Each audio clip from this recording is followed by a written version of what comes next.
기도하겠습니다. 주님께 감사합니다. 지난주 교회 산지 치료되나 수고 많으셨습니다. 서울교회 선출된 교회 일꾼들이 하나님의 향기와 또 성도들에게 기쁨을 선사하는 그 축복의 통로들이 될 줄로 믿습니다. 그렇게 되려면 일하는 분들도 열심을 내야 되지만 옆에서 같이 가는 성도님들이 잘 받쳐줘야 됩니다. 너 얼마나 잘하나 이런 마음으로 뒤에서 지켜본다 그러면 안 됩니다. 이렇게 손을 맞잡고 마음을 같이 해서 같은 생각으로 한 말을 하면서 오직 한 분 하나님의 영광을 위해 우리 세미리 재단이 달려갈 수 있기를 주님의 이름으로 축복합니다. 저희 교회가 19년이라는 세월이 지났습니다. 내년이면 여러분 20살이 됩니다. 그럼 이젠 좀 어린아이의 모습을 벗어야 됩니다. 아직도 똑같은 모습으로 좀 성숙되지 못하는 그런 게 있다면 이제부터는 하나 둘씩 좀 벗어 던져야 됩니다. 그래서 지난주에 제가 장례기념주일 일부 예배 설교를 하나님이 원하시는 교회라는 제목으로 나누었습니다. 그래서 일부 예배 참석하시지 못한 분들은 당연히 못 들으셨죠. 그래서 그 설교는 제가 기회가 되면 2부 예배에 한 번은 제가 재탕을 하도록 그렇게 하겠습니다. 하나님이 원하시는 교회는 건강한 교회입니다. 그래서 오늘 제 설교 제목을 건강한 교회라고 정해보았습니다. 여러분, 신앙생활은 우리를 사랑하시는 주님과 사랑에 빠지는 거예요. 그 사랑을 키워가는 거. 그죠? 왜냐? 사랑은 여러분 살아있습니다. 살아있는 것들은 반드시 성장되어져야 됩니다. 근데 내가 하나님의 사랑을 만났는데 그 사랑을 먹고 그 사랑으로 인해 내가 정말 하나님의 자녀가 되었는데 자녀의 모습을 보니까 만년 갓난아기와 같아요. 하나님 기뻐하지 않습니다. 그 사랑의 관계 속에 들어가면 나도 모르는 사이에 그 사랑의 힘이 내 생각을 바꾸어놓고 또한 나의 행동을 바꾸어놓고 그리고 언어적 표현을 바꾸어놓습니다.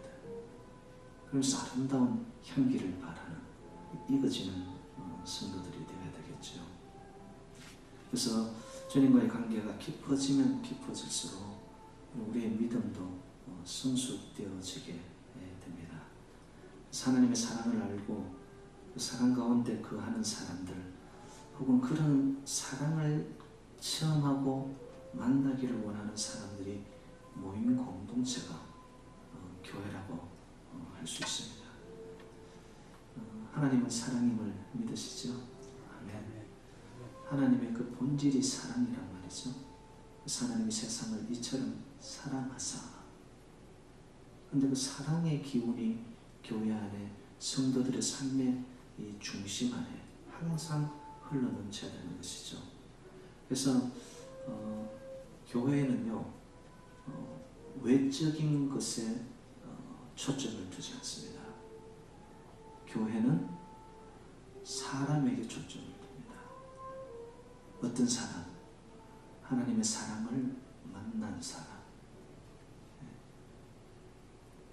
프로그램이 좋다. 그리고 그 교회 건물 그리고 시설이 좋다. 그 교회 위치가 아주 죽여. 여러분, 그것이 교회의 본질일까요?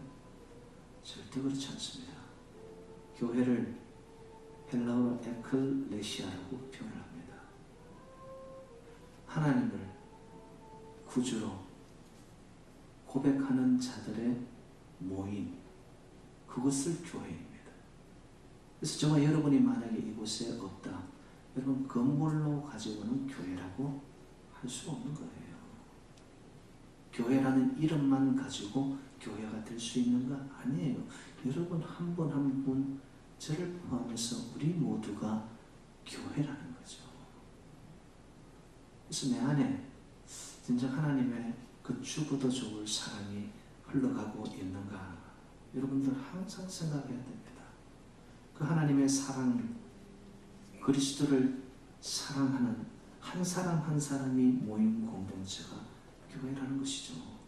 그래서 이 교회가 세상을 향한 하나님의 뜻을 전달하는 곳이 되어야 됩니다. 그것이 사명이죠. 하나님의 뜻은 뭐냐?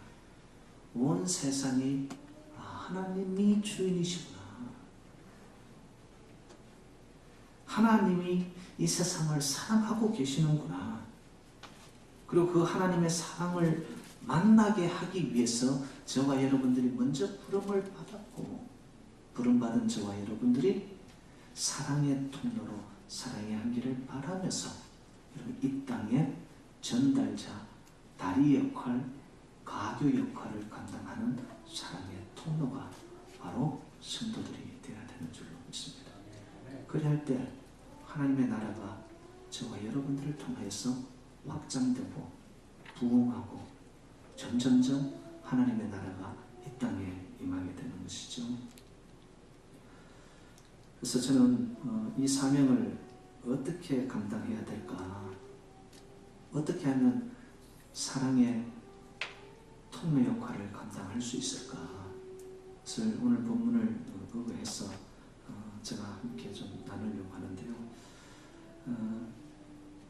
여러분, 우리 자신을 건강한 교회로, 또 주님께서 기뻐하는 교회로, 많은 사람들이 좋은 교회로 또 오고 싶어하는 교회로 만들려면요, 오늘 본문 말씀을 보면 하지 말아야 할 것 두 가지, 그리고 해야 할 것 두 가지가 나타납니다. 그래서 간략하게 이 네 가지를 함께 나눠보겠습니다. 첫째로, 건강한 교회가 되려면 비판하거나 판단하지 않아야 됩니다. 왜 그럴까요? 저와 여러분들에게는 형제와 자매를 비판하고 정죄할 아무런 자격이 없어요. 왜 자격이 없어요, 목사님? 잘못된 것은 말해야지요. 아니요, 여러분들이 어떤 자였는가를 먼저 생각을 해보세요. 내가 죄로 말미암아 죽을 수밖에 없는 자였는데 하나님의 그 긍휼과 사랑과 용서로 말미암아서 우리는 이 자리에 있게 되었고 하나님의 자녀로 부름받게 된 것이거든요. 정말 내가 누구인가를 깨달은 자는요, 다른 사람들을 쉽게 비판하고 판단하지 않습니다. 하나님께 받은 그 은혜의 귀함을 아는 사람, 예수님께서 내게 하셨던 것처럼 자기의 모든 것을 비워서 나를 살려내주신 그 사랑, 그 용서, 그 긍휼, 그것으로 인해서 지금 내가 정말 하나님의 은혜 없이 살 수 없는 자로 여러분 우리가 여기에 있게 된 거 아닙니까? 근데 남을 쉽게 지적하고 정죄하고 비판하는 자는요, 자기가 누구였든지 자기가 어떤 사람이었는지 이걸 다 까먹은 자예요. 여러분, 주님의 은혜가 아니면 여러분 살아갈 수 없음을 믿으십니까? 아멘. 한순간도 여러분 그 하나님의 은혜와 하나님의 사랑을 내가 인정한다면은 여러분 우리 입에서 남을 향하여서 비판하고 정죄하고 지적하고 뒷말하고 이런 것은 해서는 안 돼요. 정말 건강한 교회를, 내가 교회인데 건강한 교회인 나 스스로가 되기 위해서도 나에게 여러분 이런 비판적인 것들, 부정적인 요소들은 빠져나가야 되는 것이죠. 성령의 은혜를 바로 알고 감사하는 사람이 되고 은혜 받은 사람답게 사는 것. 그게 여러분 비판과 정죄와 남을 향한 지적, 이런 것들이 내 삶 속에서 자꾸 줄어들어야 됩니다. 두 번째로, 형제 자매 앞에 장애물이나 걸림돌이 되어서는 안 됩니다. 오늘 13절 후반의 말씀이죠. 형제 자매들이 하나님의 사랑을 알고 그 사랑 안에서 성장하는 데 있어서 어떠한 모양으로든 그들이 시험에 걸려 넘어지게 해서는 안 된다는 거예요. 그들을 실족하게 해서는 안 된다는 거예요. 내가 하는 말, 내가 하는 행동을 통해서 만약에 그 누군가에게 그것이 넘어지게 하는 요인이 되어진다면 하나님이 기뻐하지 않는다는 거예요. 그리고 사랑관계 속에서 빚어지는 일들을 보면 결국 큰 것에서 시작되지 않더라고요.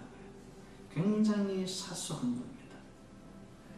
내가 생각하지 않은, 내가 전혀 기대하지도 않은 조그만 것에서 사랑관계는 상처받고 단절되어지고 마음이 막혀버려요.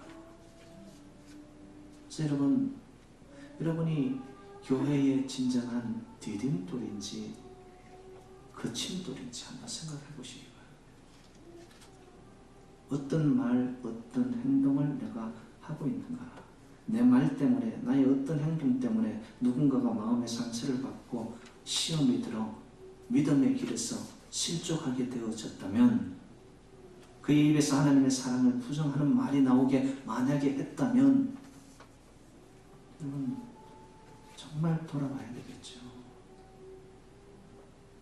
해서는 아니 되는 것 두 가지. 그럼 비판, 중재, 그리고 거치는 모습, 행동, 말 안 된다는 겁니다. 위에 두 가지 문제를 정말 신뢰와 존중 혹은 사랑을 필요로 하는 공동체 생활에 있어서는 여러분 자꾸 빠져나가야 될 그러한 부분들입니다. 그래서 사도 바울은 14절과 15절에서 이렇게 말씀을 하죠. 무엇이든지 스스로 속된 것이 없고 없으되 다만 속되게 여기는 그 사람에게는 속되니라. 만일 음식으로 말미암아 내 형제가 근심하게 되면 이는 내가 사랑으로 행하지 아니함이라. 그리스도께서 대신하여 죽으신 내 형제를 내 음식으로 망하게 하지 말라. 이 말씀은 당시 로마의 성도들, 즉 유대인 성도들과 이방인 성도들 사이에 갈등을 유발시켰던 문제입니다. 여러분, 로마 교회 안에 전통적인 유대 성도들과 헬라 이방 성도들이 교회 같이 신앙생활을 하는 가운데 충돌이 일어납니다. 갈등이 일어납니다. 그 피곤한 해가 음식 문제였고 안식일의 문제였습니다. 전통 유대 성도들은 우리는 고기를 먹지 말라 배웠는데 너희는 어떻게 그 불결한 고기를 그렇게 먹을 수 있느냐? 이것은 하나님의 뜻이 아니야. 그러면서 헬라 이방인 성도들을 향하여서 정죄하고 비판하고 손가락질합니다. 너희들은 할례를 받지도 않았지 않느냐? 안식일을 어떻게 지키는 것이 옳은지 너희들은 아니? 그러면서 그것이 표출화되기 시작했습니다. 그와 반대로 이 헬라 이방 성도들은 우리는 안식일에 매이지 않는다. 나머지 6일 그 평일에도 우리는 주 안에서 그대로 살지 않느냐. 근데 너희들은 전통 유대인 너희들은 모습을 보니까 일반 생활은 6일 동안 엉뚱하게 하고 안식일만 잘 지키고 거룩하면 되느냐. 그러면서 그 갈등 자체가 굉장히 심화되면서 편이 갈라지게 됩니다. 오늘날 교회도 이런 일들이 비일비재합니다.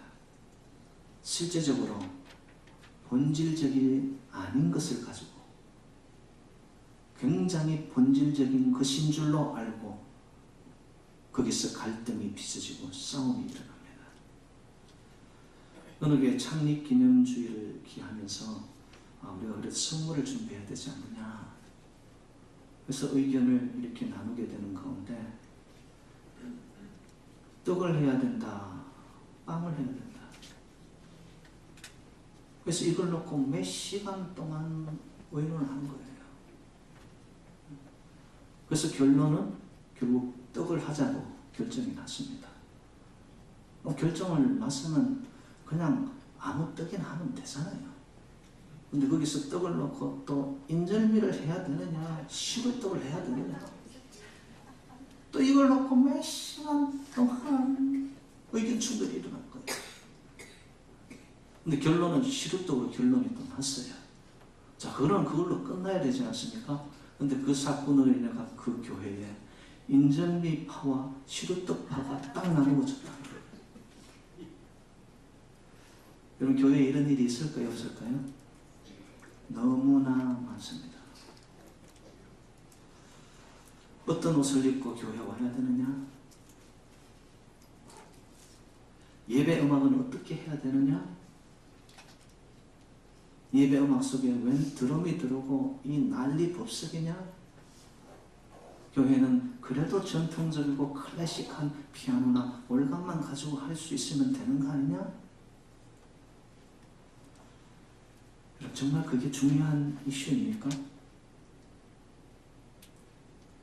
여러분, 여러 가지 문제들이 우리가 하나님의 사랑을 알고 그리스도를 통한 사랑으로 내가 구원받았고 성령님과 함께하는 기쁨을 내가 지금 누리고 있고, 나의 영원한 소망은 하나님의 나라에, 그리고 그 영원한 생명의 축복을 누리는 곳에 내 삶의 초점이 있다면 어찌 이리 비본질적인 요소들이 이러한 생명에 영향력을 미칠 수 있다는 것입니까? 근데 교회 안에 보면은 비본질적인 것 때문에 본질화되어지면서 교회가 시끄러워집니다. 건강을 상실하게 됩니다. 일반적으로 로마서 14장은 이 본문을 가리켜 신앙인의 양심의 자유에 맡기는 아디아포라 본문이라고 표현을 합니다. 아디아포라는 말은 원래 철학 용어인데 본질적이 아닌이라는 의미입니다. 그런데 이 철학 용어가 신학 용어로 사용될 때 의미는 성경이 명백하게 말씀해주고 있지 않아서 사람의 형편에 따라 임의로 결정하고 자유롭게 선택할 수 있도록 하는 남겨진 영역이라는 뜻으로 이해됩니다. 아디아포라, 남겨진 영역, 나에게 주어진 자유. 우상 음식을 먹어야 되냐 말아야 되냐. 그리고 이제 추석이 다가오죠. 저도 어린 시절에 제사 드린 음식은 보지도 말고 손도 대지 말고 먹지도 말아야 이렇게 되었습니다.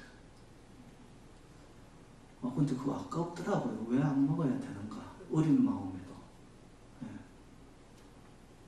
그리고 어떤 집에는 제사 드린 그 음식을 집 앞에 내어놨는데 보니까 뭐 과일도 있고 떡도 있고 거기 어떤 때는 돈도 있더라고요. 야, 저걸 내가 가져가야 되나 말아야 되나? 여러분, 주일에 일을 해야 됩니까? 안 해야 됩니까? 어떤 찬양을 해야 되고 우리가 주일날 올 때 어떤 옷을 입어야 됩니까? 무엇이 기준입니까? 이런 문제들이 로마 교회 안에서 전통 유대인들과 이방 헬라인들 사이에 충돌의 이슈가 되어지면서 사도 바울의 마음이 무너져 내려간 거예요. 너희들 정말 하나님의 사랑을 만났느냐? 하나님의 은혜를 아느냐? 하나님의 그 찢어지는 가슴을 너희들이 알고 있느냐? 그런데 어찌 이러한 것을 가지고 싸우고 갈등하고 분리되고 나누어지고 파고, 흔히 있을 수 있는 일이 아니지 않느냐? 그러면서 사도 바울은 어느 한쪽의 입장을 두둔하지 않습니다. 바울은 신앙인이 신앙의 본질이 아닌 문제, 즉 복음에 관한 문제가 아닌 이것 때문에 서로 싸우고 비판하고 비방하고 헐뜯는 사이라면 어느 편도 잘 했다고 나는 할 수 없다, 쌍방의 문제다. 골로새서 2장 16절로 17절은 이럽니다. 여러분 잘 한번 들어보세요. 그러므로 먹고 마시는 것과 절기나 초하루나 안식일을 이유로 누구든지 너희를 비판하지 못하게 하라. 이것들은 장래일의 그림자이나 몸은 실체는 그리스도의 것입니다. 여러분 우리 신앙의 본질은 뭐예요? 그리스도거든요. 이것이 복음이거든요. 주님이신 예수님이 바로 영원한 음식이고 생명의 떡이지 않습니까? 그분이 바로 안식일의 주인이지 않습니까? 예수님이 오기 전에는 절기와 규칙, 초하루, 안식일, 율법 이런 것이 중요시 여겨졌지만 그 자체가 진리는 아니거든요. 이것은 그냥 기독교의 하나의 규범 속에 있는 것이지 그것이 진리는 아닙니다. 예수가 진리이죠. 근데 비본질적인 것을 강조하다가 진정 진리인 예수 그리스도는 빠져나간다면 교회의 생명은 건강을 잃어버리는 것이다.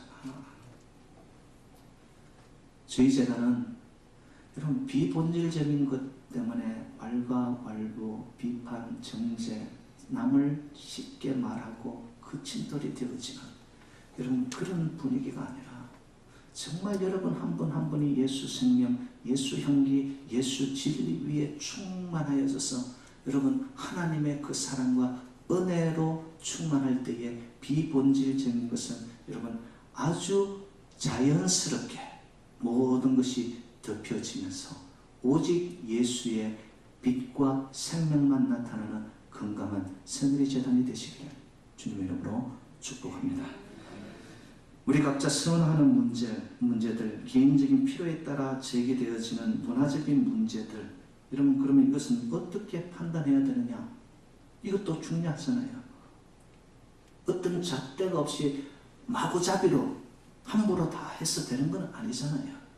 그래서 로마서 14장 6절에서는 이렇게 사도 바울이 말을 합니다. 나를 중히 여기는 자도 주를 위하여 중히 여기고 먹는 자도 주를 위하여 먹으니 이는 하나님께 감사하며 먹지 않는 자도 주를 위하여 먹지 아니하며 하나님께 감사하는데라.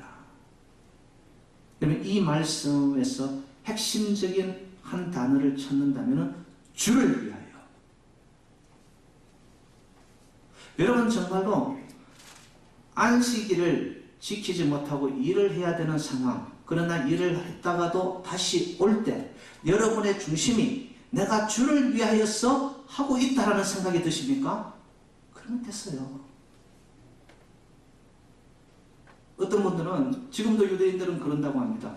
엘리베이터 버튼을 안식일이라고 누르지 않아요. 그 전날 모든 것을 자동으로 작동되도록 해놓고 불 하나 누르는 스위치 하나 손대지 않습니다. 여러분 그러한 율법적인 규례 속에서 철저히 지킨다고 해서 그들의 신앙이 정말 정결하고 고결한가요? 그렇지 않거든요. 여러분의 신앙의 양심에 따라서 주를 위하여 내가 하고 있나? 정말 주님이 주님의 사랑의 끈에서 떨어지지 않는 상황이 되어지면요, 여러분 부차적인 것들, 예수 믿는데 술, 담배 문제, 그리고 비본질적인 이런 문제들, 여러분 정말 주님의 사랑에 빠지면 주를 위하여 살면요, 그런 문제들은 자연스럽게 해결이 됩니다. 하나님과의 거리는 멀니까 이런 부차적인 비본질적인 것이 아직도 내 내리 속에서 나를 올가면 올무가 되는 거예요. 우리가 서로 다른 의견을 가지고 갈등할 때 그것이 정말 주님의 영광을 위해 내가 이것을 주장하는가 아니면 내 개인적인 것을 위함인가, 여러분 정직하게 자신에게 물어봐야 됩니다. 한국 사람들의 특징이 뭐냐? 나와 다르면 선을 그어버립니다. 저 사람 의견이 나와 같지 않아? 그러면 얼굴을 돌려버립니다. 그것이 주를 위한 것입니까? 자기를 위한 것입니까? 그러면 교회 안에서 아름다운 건강한 공동체를 만들어갈 때 사실 여러분, 비본질적인 것에서는 여러 가지들의 의견들이 나올 수 있습니다. 나랑 다르다고 해서 거기에 끊어내 버린다면 여기 어떻게 붙어 있겠어요? 여러분, 진리는 변질되고 바뀌어질 수 없습니다. 복음, 예수 그리스도, 그 생명, 하나님의 사랑, 은혜, 여기서는 여러분 타협이 있어서는 안 됩니다. 그것은 지켜야죠. 주를 위해 내가 모든 것을 한다. 근데 비본질적인 것에 대해서, 문화적인 것들에 대해서 여러분 정말 좀 자유함을 누릴 수 있기를 주님의 이름으로 축복합니다.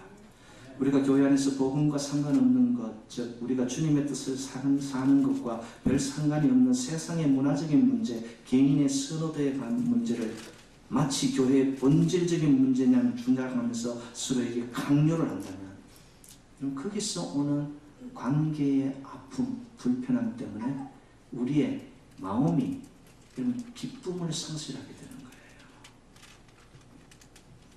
저는 우리 교회가 정말 비본질적인 것에서는 좀 수용과 포용력을 가지고서 자연스러움으로, 그러나 본질에 있어서는 타협할 수 없는, 그래서 남을 향하여 쉽게 비판하고 정죄하고 여러분 손가락질하고, 그리고 내가 하는 행동에 그 침돌이 되어지는 그런 삶이 아니라 좀 디딤돌이 되어지고, 그래 여러분 한 분을 통하여 우리 새누리 장로교회 새로운 기운과 새로운 바람과 여러분들이 하는 모습을 통하여서 여러분 이 재단이 진정 소문나고 많은 자들이 오고 싶어하는 그런 교회가 될 수 있기를 주님의 이름으로 부탁드립니다.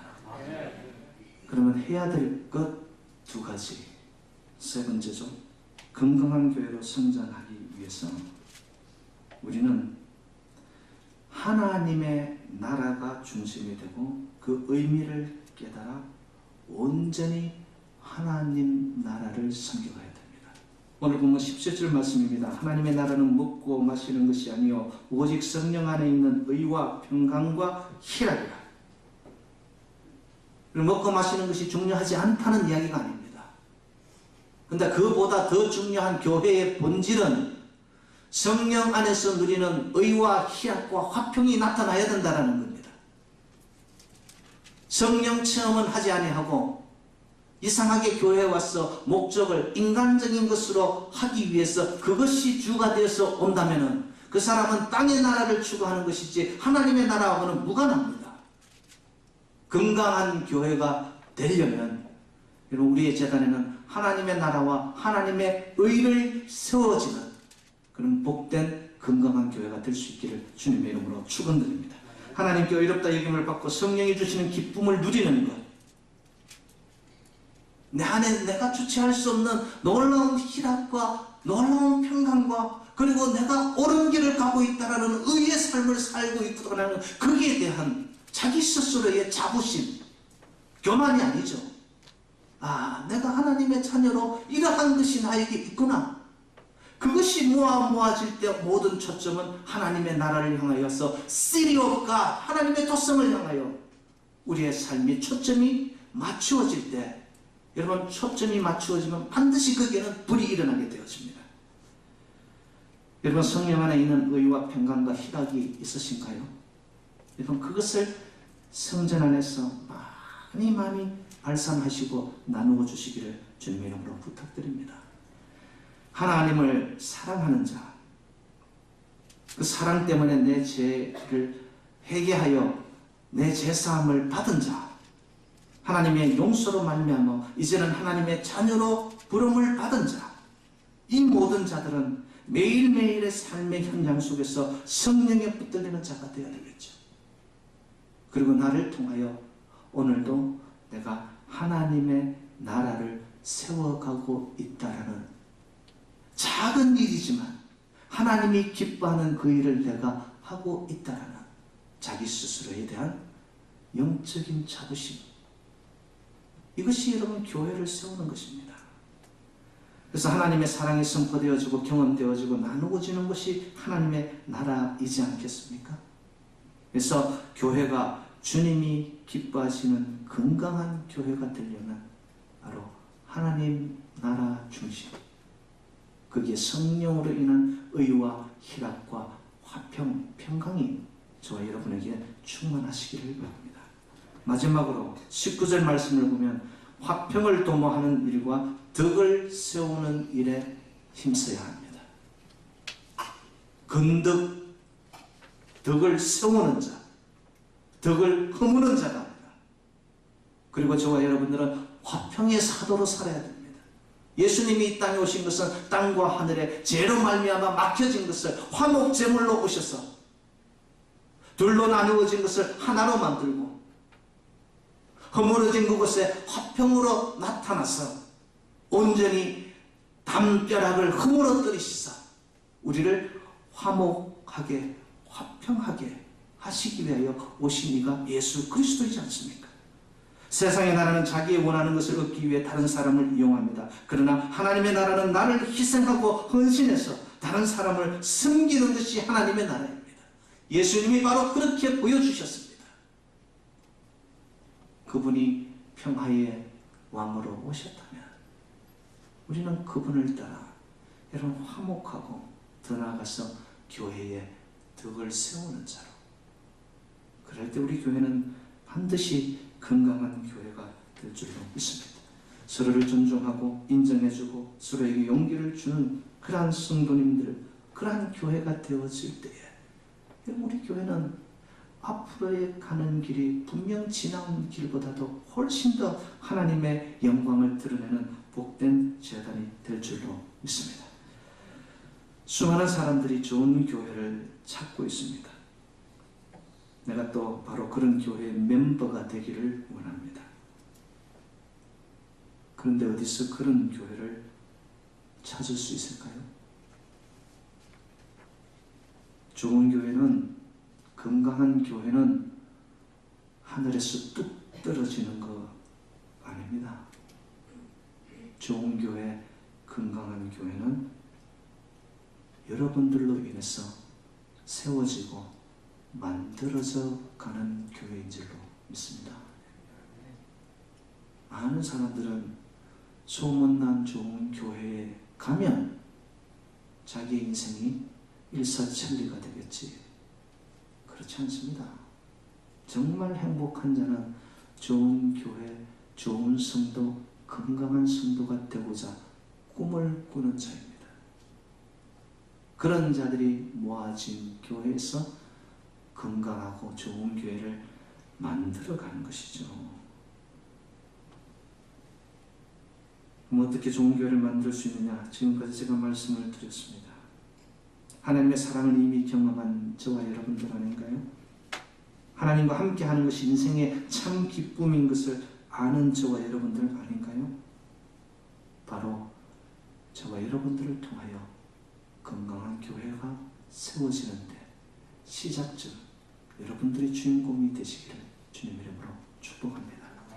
그래서 비판과 정죄와 서로를 향한 반목, 그리고 손가락질, 그리고 여러분 걸림돌이 아니라 이제는 정말 하나님의 나라를 위한 디딤돌이로 초석으로 내가 이 재단에서 하나님의 영광을 위해, 하나님이 기뻐하는 교회를 위해 좋은 소문이 나서 많은 사람이 오고 싶어하는 교회가 만들어지면 거기에 여러분들이 중심에 서시고, 특별히 이번에 일본으로 선주된 모든 임직자들이 한마음 한뜻으로 새누리재단을 위해 헌신하고 예수 그리스도께서 가신 그 길을 동참하여 포기해서 갈 때에 우리의 재단이 좋은 소문이 나고 앞으로 더 부흥하고 아버지의 영광을 올려드리는 건강한 교회, 오고 싶어하는 교회가 새누리가 되시기를 주님의 이름으로